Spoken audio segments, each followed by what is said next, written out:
This company went from dominating the global smartphone market to being almost completely forgotten. Once worth over $80 billion and controlling over 40% of the entire U.S. smartphone market, BlackBerry was a tech empire that went from powering presidents to powering down for good. So how did they lose it all? Let's break it down, from their unstoppable rise to the fatal decisions to their final collapse. BlackBerry started in 1984 under the name Research in Motion, or RIM, in Canada.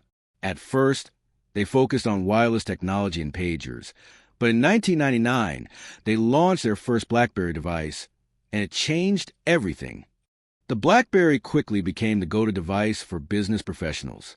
It could send emails, browse the internet, and most importantly, it had a full physical keyboard that people loved.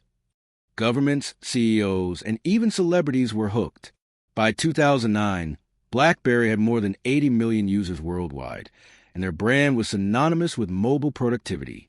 Even President Barack Obama refused to give up his BlackBerry when he took office. But while BlackBerry was enjoying its peak, something else was quietly changing the game.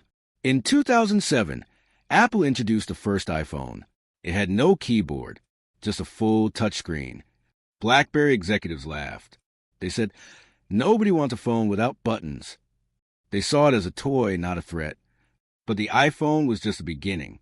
Soon after, Android phones joined the race, and users quickly fell in love with the sleek interfaces and massive app stores. So what went wrong? Let's break down the fatal decisions that led to BlackBerry's collapse. 1. Refusing to innovate.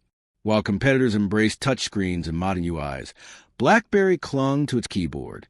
They believed business users didn't care about flashy designs, but they were wrong. 2. Weak app ecosystem. Apple's App Store and Google Play exploded with innovation.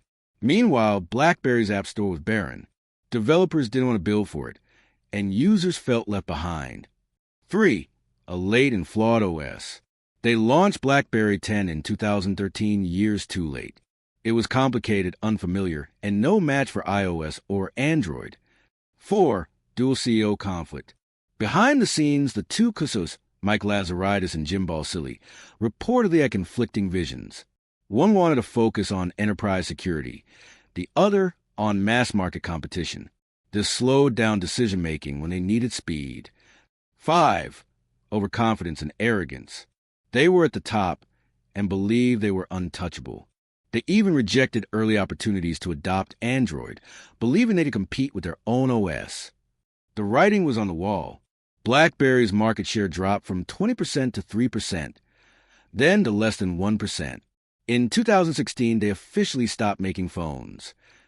They outsourced their brand to other manufacturers, but it wasn't the same. The spark was gone. And in January 2022, BlackBerry pulled the plug. They shut down support for all classic BlackBerry devices, making them completely non-functional, even for calls and texts. Believe it or not, BlackBerry still exists, but not in the way you remember. They pivoted into cybersecurity, enterprise software, and automotive systems. One of their biggest assets today is QNX, a software platform used in over 215 million vehicles worldwide.